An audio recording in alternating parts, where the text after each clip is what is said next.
Assignment operator को हम यहाँ इस एग्जांपल के द्वारा भी समझ सकते हैं। देखिए हमारे पास यहाँ पे 3 वेरिएबल लिए गए हैं, जिसमें A में 2 है, अर्थात A में 2 वैल्यू स्टोर है, B में 10 वैल्यू स्टोर है और C में 5 वैल्यू स्टोर है। अब यदि हम इन ऑपरेटर्स के एग्जांपल्स को देखें तो सबसे पहले जो असाइनमेंट ऑपरेटर है उसमें हमारे पास जो आउटपुट है C में 12 है, क्योंकि A जो है 2 है और B जो है 10 है, इस करके दोनों का टोटल यहाँ C में 12 स्टोर हो गया है। दूसरी आउटपुट में C 7 है, क्योंकि दोनों को प्लस किया गया है C और A को। यहाँ ये ध्यान दें इस तरफ, जो हमारा एडिशन के साथ असाइनमेंट ऑपरेटर है उसमें पहले लेफ्ट हैंड साइड के वेरिएबल को राइट हैंड साइड के वेरिएबल से जोड़ा जाता है और जो आउटपुट आती है उसको फिर से लेफ्ट हैंड साइड वाले वेरिएबल में साइन कर दिया जाता है। इस करके यहाँ पे आउटपुट 7 है। इसी तरह से यहाँ पे 3, 10 डिवीजन के पश्चात यहाँ 2 आउटपुट अवेलेबल है और नीचे मॉड्यूलस करने पर हमारे पास 1 आउटपुट अवेलेबल है। इस प्रकार असाइनमेंट ऑपरेटर का प्रयोग किया जा सकता है। नेक्स्ट ऑपरेटर जो हमारे पास उपलब्ध है बिटवाइज ऑपरेटर के रूप में। यहाँ ये ध्यान देना जरूरी है कि जो ऑपरेटर हमारे पास है वो बिल्कुल लॉजिकल ऑपरेटर से मिलते जुलते, और बिटवाइज और लॉजिकल ऑपरेटर्स में सबसे बड़ा फर्क यही है कि इन ऑपरेटर्स का प्रयोग बाइनरी लेवल पे किया जाता है, जबकि लॉजिकल ऑपरेटर्स का प्रयोग हम सिंपल वेरिएबल्स के साथ करते हैं। यहाँ पे सबसे पहले यदि आप देखें तो एंड दिया गया है, इसमें सिंगल एम्परसेंड को यूज किया गया है, ये बाइनरी एंड कहलाता है। इसी तरह से और ऑपरेटर दिया गया है जो बाइनरी और कहलाता है। इसमें एक्सओर ऑपरेटर दिया गया है, बाइनरी एक्सओर कहलाता है। और फाइनली यहाँ पे लास्ट ऑपरेटर जो है वो कॉम्प्लीमेंट ऑपरेटर है, बाइनरी वंस कॉम्प्लीमेंट ऑपरेटर इसे कहते हैं। अब हम बात करेंगे कंट्रोल स्ट्रक्चर्स की, जिसमें हम 2 पॉइंट्स को यहाँ डिस्कस करेंगे, इफ और स्विच। हमने अभी तक जो प्रोग्राम बनाए हैं ये तो सभी स्टेटमेंट्स जो वर्ड मेन में हम टाइप करते हैं ऊपर से नीचे की तरफ आते हुए एग्जीक्यूट होती जाती हैं। सबसे पहली स्टेटमेंट जो होती है सबसे पहले नंबर पे एग्जीक्यूट होती है, उसके पश्चात दूसरी, तीसरी और इस तरह से सभी स्टेटमेंट्स सिलसिलेवार सीक्वेंस में एग्जीक्यूट होती हैं। परंतु यदि हम चाहें तो अपनी स्टेटमेंट्स की एग्जीक्यूशन को कुछ कंडीशंस, कुछ शर्तों के आधार पे निर्धारित कर सकते हैं। इसके लिए हमारे पास कई कंट्रोल स्ट्रक्चर्स उपलब्ध हैं सी लैंग्वेज के अंतर्गत, जिससे हम उनका सीक्वेंस बदल सकते हैं किसी कंडीशन के आधार पे। उदाहरण के लिए मान लीजिए कि मेरे पास कोई वेरिएबल मार्क्स है और मैं ये देखना चाहता हूं क्या उसमें वैल्यू जो है वो 60 से ज्यादा है या कम है। जैसे हमारे पास यहाँ वेरिएबल लिया गया है मार्क्स, यदि मार्क्स ग्रेटर देन है 60 से, अर्थात मार्क्स जो वेरिएबल है उसमें 60 से ज्यादा वैल्यू है, तो उस केस में मैं चाहता हूं कि मेरे पास डिस्प्ले में फर्स्ट डिवीजन आए। अन्यथा यदि मार्क्स 60 से कम है तो उस केस में मेरे पास पास ओनली लिखा है। तो यहाँ पे यदि आप देखें तो मैं सीक्वेंस चेंज करना चाहता हूँ एग्जीक्यूशन की, और यहाँ ये एक कंडीशन पे आधारित है।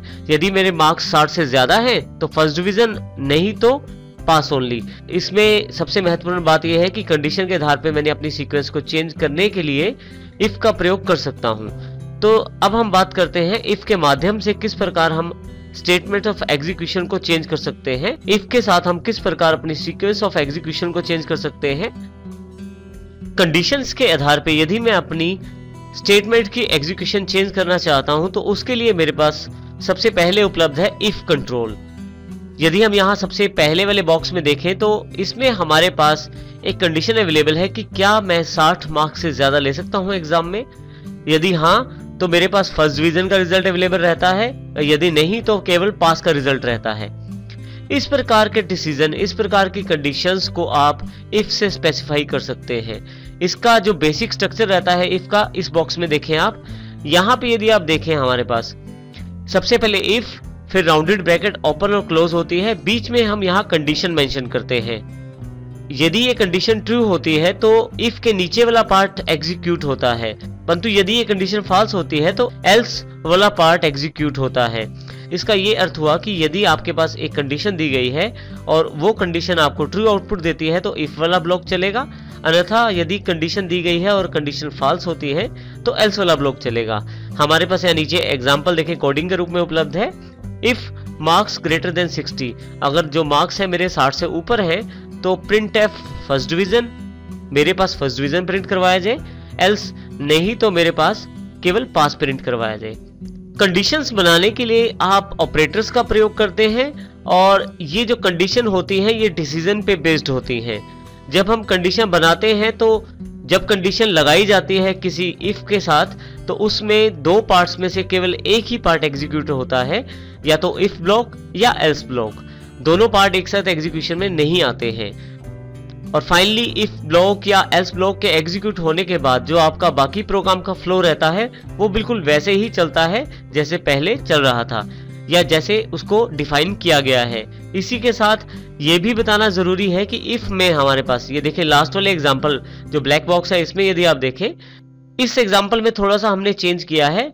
यदि आपके पास एक से ज्यादा स्टेटमेंट्स हैं इफ ब्लॉक के लिए तो आप उनको ब्रैकेट से डिफाइन करें। देखिए मेरे पास यहाँ कर्ली ब्रेसेस मैंने यहाँ ओपन कर लिया है, दो स्टेटमेंट्स इंक्लूड की हैं इफ ब्लॉक में, और फाइनली कर्ली ब्रेसेस को यहाँ मैंने क्लोज कर दिया है। इसी तरह से एल्स ब्लॉक को मैंने डिफाइन किया है जिसमें कर्ली ब्रेसेस को ओपन और क्लोज किया गया है, बीच में फिर से दो स्टेटमेंट्स हैं। यहाँ पे इस बात का ध्यान देना जरूरी है, यदि आपके पास केवल एक ही स्टेटमेंट है प्रिंट करवाने के लिए तो आपको ब्लॉक्स बनाने की जरूरत नहीं है और आपको ब्रैकेट्स लगाने की जरूरत नहीं है जैसे हमने यहाँ पे किया है। परंतु यदि आपके पास एक से ज्यादा स्टेटमेंट्स हैं तो आप यहाँ पे ब्लॉक्स या ब्रैकेट्स का इस्तेमाल जरूर करें, अन्यथा आपके पास वांछित आउटपुट या जो आपकी रिक्वायर्ड आउटपुट है वो नहीं आ पाएगी। अब हम इफ को एग्जाम्पल के साथ समझते हैं। देखिए यहाँ पे एग्जाम्पल पे हमारे पास यहाँ सबसे पहले हमने दो हेडर फाइल्स इंक्लूड की हैं जिनकी जानकारी आपको पहले से है। उसके पश्चात वॉइड मेन, यहाँ मैंने फंक्शन को ओपन कर दिया है कर्ली ब्रेस से, और सबसे पहला काम मैंने किया है एक वेरिएबल को यहाँ डिक्लेयर किया है इंटीजर मार्क्स। इंटीजर यहाँ ये स्पेसिफाई करता है कि मार्क्स में न्यूमेरिक डेटा स्टोर किया जाएगा। उसके पश्चात क्लियर स्क्रीन, उसके पश्चात मैं एक मैसेज यहाँ शो करता हूँ जिसका काम है एंटर योर मार्क्स को प्रिंट करवाना। हमारे पास स्क्रीन पे एंटर योर मार्क्स का एक मैसेज आ जाएगा और साथ ही एक कर्सर अवेलेबल हो जाएगा जिसमें मैं अपने मार्क्स एंटर कर सकता हूँ। स्कैनएफ के द्वारा वो मार्क्स एक्सेप्ट किए जाएंगे और उन मार्क्स को मार्क्स वेरिएबल में स्टोर कर दिया जाएगा। उसके पश्चात ये वाला जो सेक्शन है नीचे वाला, अब हम यहाँ इफ पार्ट की बात करते हैं। यदि आप इस पार्ट को देखें यहाँ से यहाँ तक, ये वाला पार्ट सबसे इंपॉर्टेंट है इस प्रोग्राम में। हमने जो मार्क्स एक्सेप्ट किए थे, जो हमने मार्क्स वेरिएबल में स्टोर की है वैल्यू, उसको हम कंपेयर करते हैं इफ के द्वारा।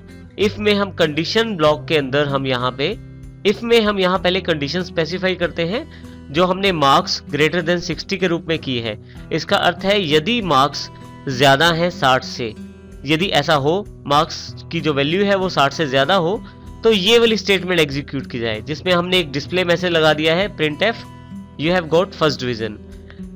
और यदि किसी कारण से आपकी ये कंडीशन ट्रू नहीं होती है तो फिर एल्स वाला ब्लॉक एग्जीक्यूट होगा जिसमें एक मैसेज डिस्प्ले में है print F you have passed your exam. अब यहाँ पे मुख्य बात यह है कि आपके जो मार्क्स हैं वो 60 से ऊपर या 60 से कम हो सकते हैं। इसमें सबसे मुख्य बात यह है कि यहाँ पे यदि आपकी कंडीशन ट्रू होती है तो ऊपर वाला पार्ट, अन्यथा फॉल्स होती है तो नीचे वाला एल्स वाला सेक्शन प्रिंट किया जाएगा, एल्स वाला ब्लॉक या एल्स वाला सेक्शन एग्जीक्यूट किया जाएगा। दोनों सेक्शन एक साथ एग्जीक्यूट नहीं किए जाएंगे, दोनों में से केवल इफ ब्लॉक या एल्स ब्लॉक में से केवल एक ब्लॉक ही एग्जीक्यूट किया जाएगा। ये एग्जीक्यूशन आपकी कंडीशन की वैल्यू पर निर्भर करती है। फाइनली यहाँ पे मैंने गेट कैरेक्टर का यूज किया है और मैंने अपने वॉइड मेन फंक्शन को क्लोज कर दिया है।